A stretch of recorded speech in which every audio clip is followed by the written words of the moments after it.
That is coming along, as you see, very well. They have no Navy. It's been knocked out. They have no Air Force. It's been knocked out. They have no air detection. That's been knocked out. Their radar has been knocked out. And just about everything's been knocked out.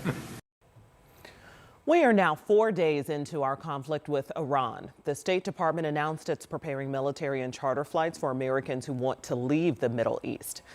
Good afternoon. I'm Felicia Lawrence. And I'm Jenny Renovich in today for Dustin. Today, Iran has increased its strikes against U.S. targets and allies. Also, right now, top officials in the Trump administration are briefing Congress on this widening conflict. Lee Waldman has the latest from Washington.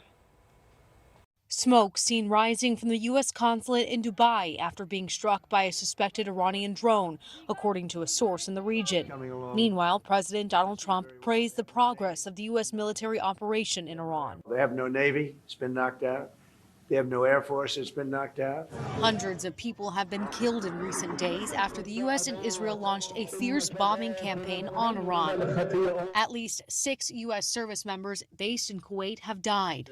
Senate Armed Services Chairman Roger Wicker says he expects senators to discuss a potential supplemental defense funding bill during a briefing with top Trump administration officials this afternoon. I commend the administration and the leadership in the department for coming down strong in favor of this quantum leap in national defense. The briefing comes as questions continue to be raised by lawmakers on shifting explanations for the strikes. I am troubled by the lack of a rationale. That's why you bring something like this to Congress. An Iranian media outlet also reporting today that the son of the former supreme leader, a figure long seen as a potential successor, is alive. The worst case would be we do this and then somebody takes over who's as bad as the previous person, right? You go through this and then in 5 years you realize you put somebody in who was no better.